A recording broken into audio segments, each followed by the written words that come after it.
দর্শক, যুক্তরাষ্ট্রের মিশিগান থেকে আমি কামরুজ্জামান হেলাল আর টিভিতে আপনাদের সবাইকে স্বাগত জানাচ্ছি। আপনারা জানেন যে এই সামারের সময় কিন্তু এখানে যারা বাংলাদেশি কমিউনিটি আছে প্রতি উইকেন্ডে কিন্তু কোনো না কোনো অনুষ্ঠান এবং তাদের বিভিন্ন ধরনের বনভোজন মিলন মেলা থেকে শুরু করে সব ধরনের প্রস্তুতি কিন্তু চলছে। আমার পিছনে দেখতে পাচ্ছেন এমনই একটা গোয়েনঘাট অ্যাসোসিয়েশন অফ মিশিগান, তারা এখানে একত্রিত হয়েছে। মিলন মেলা, বনভোজন, পিকনিক যেটাই বলেন, তারা কিন্তু এই কমিউনিটির গণ্যমান্য ব্যক্তি সহ কমিউনিটিতে যারা আছে এবং এই গোয়েনঘাটবাসী যারা এখানে আছে তারা কিন্তু এই স্বতঃস্ফূর্তভাবে এখানে উদযাপন করছেন আজকের এই বনভোজনটি। এবং এই বনভোজনের পিছনে যারা আছেন, যারা অর্গানাইজ করছেন, তাদের সাথে কথা বলবো, শুনুন তাদের মতামত কি বলে তারা এবং ভবিষ্যতে কি করতে যাচ্ছে।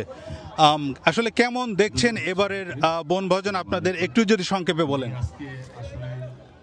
অত্যন্ত আনন্দপূর্ণভাবে সাড়ম্বরভাবে আমাদের এবছরের পিকনিক অনুষ্ঠিত হতে যাচ্ছে। ভাত ভাঙ্গা উচ্ছ্বাস নিয়ে বাঙালি কমিউনিটির, এমনকি মূলধারার ইংরেজি কমিউনিটির বিভিন্ন সামাজিক নেতৃত্ব পর্যন্ত আমাদেরকে অংশগ্রহণ করেছেন এবং শিশু কিশোর আবাল বৃদ্ধ বনিতারা অংশগ্রহণ করেছেন। আমরা খুবই আনন্দিত এবং উচ্ছ্বসিত। আমরা এই অনুষ্ঠান আরও প্রতি বছর নিয়ে আরও আগামীতেও এটা বেগবান রাখতে চাই। বাঙালি কমিউনিটির নতুন ছেলে মেয়েদেরকে বাঙালি সংস্কৃতির প্রতি পরিচয়, আত্মশিকড়ের সাথে পরিচয় ঘটানোর জন্য। ধন্যবাদ আরটিভিকে। ধন্যবাদ। আপনি যদি কিছু বলতে চান, কেমন দেখছেন এবারের এই আয়োজন? আসলে অত্যন্ত সুন্দর আজকের এই আয়োজন। এখানে বিভিন্ন কমিউনিটির নেতৃবৃন্দ উপস্থিত হয়েছেন। আর আমরা আসলে বাঙালি কমিউনিটি কালচারকে তুলে ধরার জন্য প্রতি বছরে নিয়ে এই অনুষ্ঠান আয়োজন করছি।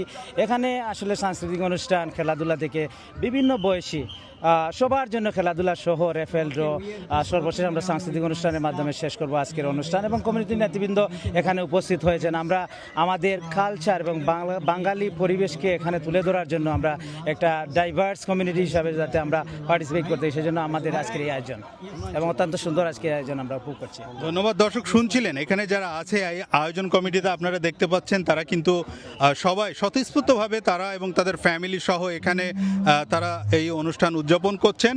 এবং মিশিগানে কিন্তু প্রায় 1 লক্ষের বেশি বাংলাদেশি এখানে বসবাস করে। প্রতি বছর সামারে কিন্তু তারা এই ধরনের একটি বনভোজন, পিকনিক, মিলন মেলার আয়োজন করে থাকে। এই গোয়েনঘাটবাসী অফ মিশিগান তারা এই যুক্তরাষ্ট্রে কিন্তু এই আয়োজন করে থাকে। এবং এখানে শুধু তারাই, এখানে আপনাদেরকে আরেকটু দেখায় যে আমার পিছনে আছে যারা পরিবার পরিজন নিয়ে যারা এখানে একত্রিত হয়েছে, তারাও কিন্তু এখানে উদযাপন করছেন। বিভিন্ন খেলাধুলা, র্যাফেল ড্রতেও এখানে কিন্তু তারা গাড়ি রেখেছে, বিভিন্ন পুরস্কার, খেলাধুলা চলছে। এবং আমাদের এখানে যারা স্টেট পর্যায়ে যারা নির্বাচনে ইলেকশনে অংশগ্রহণ করছে তারাও কিন্তু এখানে উপস্থিত হয়েছিল এবং তারা বক্তব্য রাখছে এবং বিভিন্ন ধরনের তাদের মতামত ব্যক্ত করছে।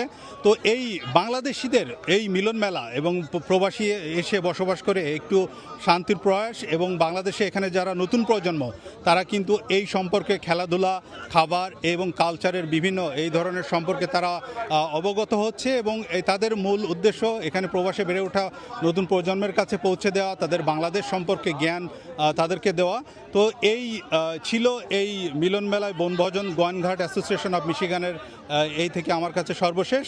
আবার অন্য কোনো দিন, অন্য কোনো সময় আরটিভিতে আপনাদের সাথে সরাসরি সংযুক্ত থাকব। সেই পর্যন্ত সুস্থ থাকুন, ভালো থাকুন এবং আরটিভির সাথেই থাকুন। আল্লাহ হাফেজ।